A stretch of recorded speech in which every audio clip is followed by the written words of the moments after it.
Hey guys, DJ from PTA. Want to go over today's trades, August 15th, 2022. Today was a pretty good day for me. Did very well on Vrdn. Got majority of the move, the bulk of it that I felt was there. Didn't join it early. I played it patient. That worked out pretty well. We're gonna go over RGS, MEGL, TXMD, SPY, my normals. So first things first, going over the SPY. The SPY is up. I mean, it's still rallying up. It's getting closer to that 200 day moving average, as well as this critical area. So this will probably be, to me, a big rejection area. I'm suspecting it may reject, sell off a little bit more, or it may, pull back and continue on. Not really sure, just because unfortunately it's not making a lot of sense. So, the market is trending in the upper way. I think once we get over this is where my bias would. Once I see something over this and then a retest and a bounce, it's probably where my bias for the overall general market would be, because the fundamentals just ain't there. But again, we're price action guys, so I don't really argue with price. I just go with what I know, and volume follows the price. So that's on the SPY. First one, we're gonna go over my winner, VRDN. VRDN was an interesting one because it had a couple key areas. So off of the weekly, let me go here. It was 2030. I'm gonna mark that white for the weekly line, and then the other area on the daily was let me see something here. I want to say it was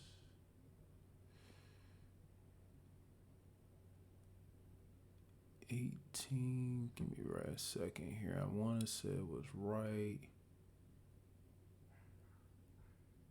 there. 1920. So 1920 was a key area for me in 2030. Now, and this is just looking at it from the daily. We go back to the weekly. That weekly line will make more sense to you now that you see it's rejected before it flush. So big rejection. We're talking about 1, 2, 3, 4, 5, 6 weeks, 7 weeks of rejection. So that 2030 area was a critical area. So going back down, let's go down to the 5.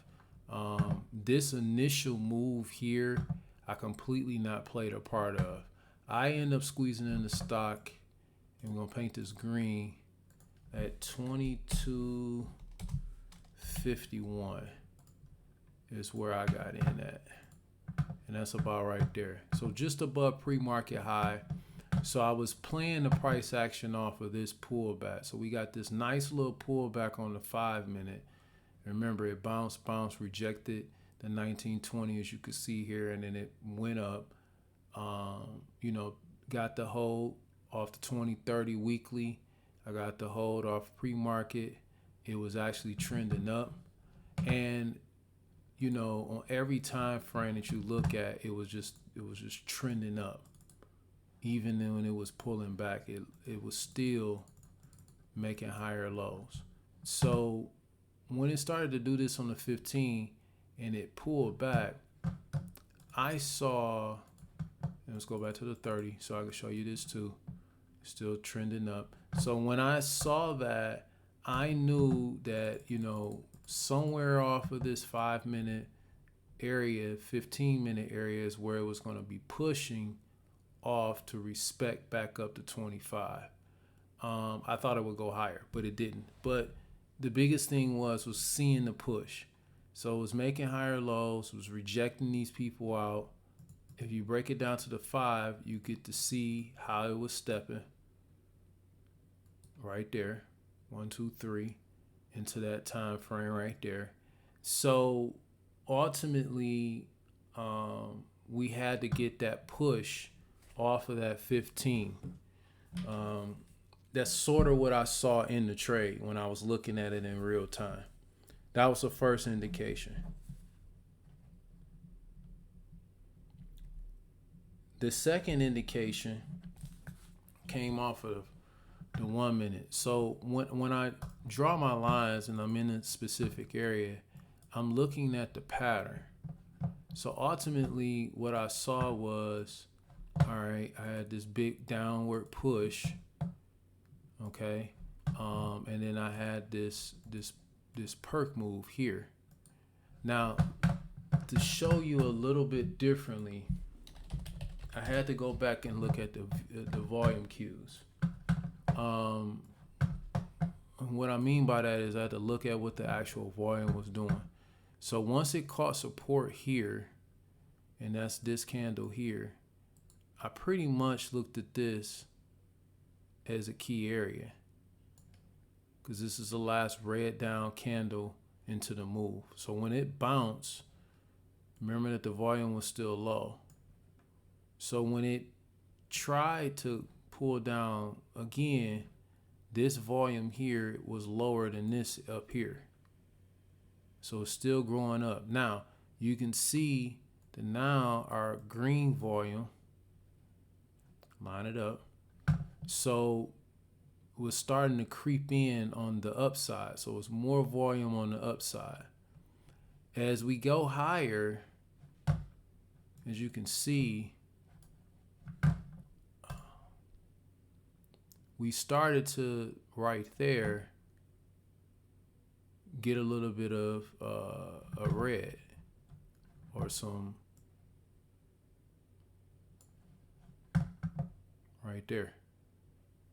So when I saw that, I said, okay, they tried to pull it down here but couldn't get it. They pulled it down here, not enough volume. We starting to creep up on the green side, got us some massive volume here that was over here, but these people were short. So I will look for a continuation down.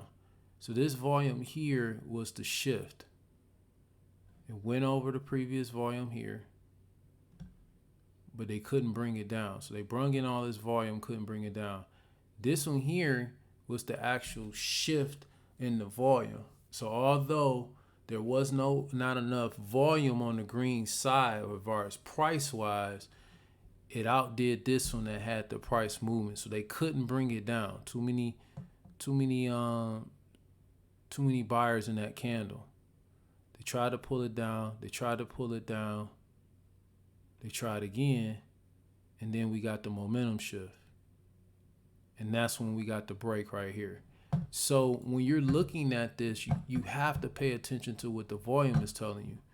Because, yeah, I got a big push off this volume here, but ultimately I didn't get the look that I was looking for as far as the volume correlating with the price. We had an influx here. So when they pulled it back down, this is what happened. They jumped in, pulled it back up, jumped in, and tried to pull it back down, and then they got taken out. And then once this got taken out, they tried to pull it back up. I ended up getting out at 2407 on average. So I got a nice little move here. And then they started pulling it back. And again, they couldn't get it down any lower. So what they end up doing, same thing as they did before. They couldn't get it down any lower. They pulled it down to the 20, you might as well call it 23. Pulled it back up. Pulled it down. Pulled it back up. And then they ripped it right here. So they never really bounced it until here. So if you had to load it in somewhere right here, you could have caught this pop. But the problem with that pop was it just wasn't making a higher swing low. It was just gathering. And, this was the first mark here.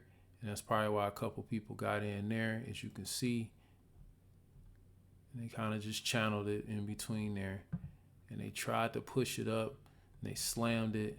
And then as soon as they broke below that 2303, They tried to keep it as heavy as possible under there until they got it to break down. So I think most of the volume for the most part on this one evaporated here in this move here. So this is where I got in at. I got out at 2407. So about right there. So once I got that second rip and it came back down, I got out at 2407. Pretty much felt like the stock was over with at that point in time, and ended up being a very solid trade. Very solid trade. So again, it's really paying attention to those areas and understanding when the volume is shifting to be a part of it. Next one was RGS. RGS, another one that's bouncing off of a low. This one here, I mean, it's a low float, lower price stock or whatever. I just didn't really want to play it because of the way I was looking at it. Plus, I had already had a massive win. We had a rejection there. Let's just make that 120. And then we had a pop. So, I mean, you can probably look at this area here. Yeah, definitely this area here as a key area right off of that dollar. So let's go down to the 5. Has some nice volume coming out of pre-market. Bounce. It was trying to find and look as though this was the pop move right there. This is when they jerked it up. And this one here, it didn't really form a pattern that I would like. Maybe from there to there, but that's just too wide of a range. Stock didn't look as healthy as it should. But, I mean, it was nevertheless a decent move. That's RGS on 22 million in volume. So, I mean, you can look at it and kind of see that it was kind of choppy. And it wasn't until it kind of got over that area that it went higher. Not something I would have played, but, I mean, needless to say, it still did 22 million in volume that day. The next one we're going to go over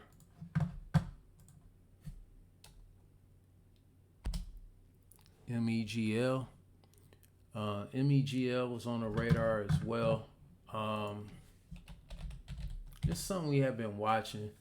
I mean, it did do 77 million in volume with 20 million float.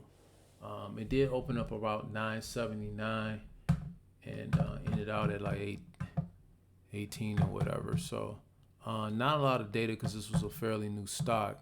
But, you know, so you really had to break it down into, you know, the daily transaction of moves.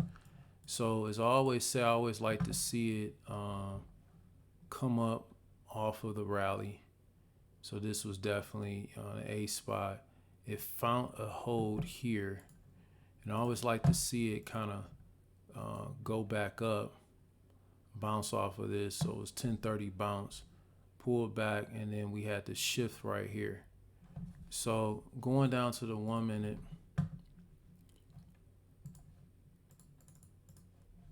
I saw where everybody looked like they got enjoying. After it broke down here and hit, it came back up and then fell. Now, what I want you to pay attention to is the actual price movement. Give me 1 second here so I can get my snippet tool.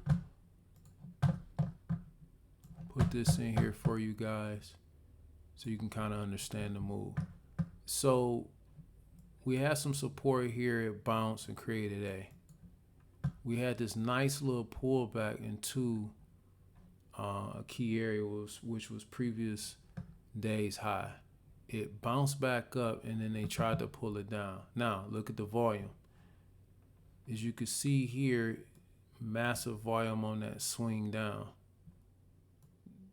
Volume matches. but they can't bring it down lower. They bring it down, and then look at the shift. Right here, and let me break that down for you. Right here is where they got exhausted. Okay? So if we draw a line right there, we're going to make this one white with no labels so you can see. As you can see, this is the first area that they pull it down to. First massive volume. None of these volume cues are overextending this. Big major move right here. Almost match volume for volume. Again, we're going to do this white with no label. So you see right here was the first pull down in volume. They tried to pull it down again on volume. Couldn't do it. They pulled it all the way back down, matched the volume here. So not only could they not bring it down on high volume 1, 2, 3 times, the green volume is starting to get higher than the last pull down volume. So we got our A. This marked our B. The pull and perk right here is where C stepped in because they couldn't bring it down. Boom. And then they had a reversal. So right there was the reversal in energy where they were controlling, the shorts were controlling, and then they shifted right there. And they pulled it back on low volume, and everybody got involved right here. 1070s, risking the 1030. Now, why would you do that trade in real time? Is you looking at the price. You looking at how it was moving, how they shifted, and right there at about 1070, you would have jumped in. You could have risked to 1051. I probably would have risked to B. And then from there, that's when they actually took off. That right there was a 284 move, $2.80 move, just from here to here. So once we got over that price at 1070, now you just playing it by the level 2, as well as a price action. Got your pull jerk. So right here is when you first get the pullover. Now go back to the 5 minute. So you can see you would have got in here. It never crossed, so you still would have been holding. Right there is right when it crossed on the 1 minute. Right there, 1586. So that's a good $5 move. 1070, 1586, good $5 move. Win as high as 17 in that big jump. They broke it back down again. And they did the same thing. So they created an A. So let's go back here. So remember that this was your first A. That was B. And this was your C confirmation. And you would have been looking at the level 2 to see where they were sitting at. They probably sitting somewhere right here. Pulled back up, created another A. Came down, created B. Remember, it bounced, rejected. So some people got in here, they pulled it back up, and then they rejected it. They faded it. So they faded it.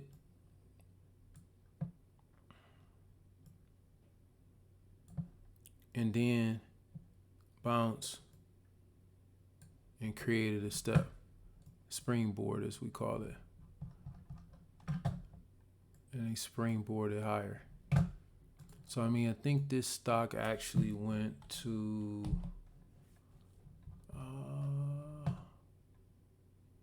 21 and after hour. So this was a big, massive consolidation here, which led for this rip. So yeah, you definitely have to pay attention to where the volume is creeping in, creeping out of the stock. And you can see a lot of that in the level one. You can see a lot of it just based on what it's doing, and you can kind of know where you need to get in at, so on and so forth. So overall, great play, great day. Missed out on the MEGL move. TXMD didn't move. RGS was a little choppy, but still a solid day if you play the big boy of VRDN.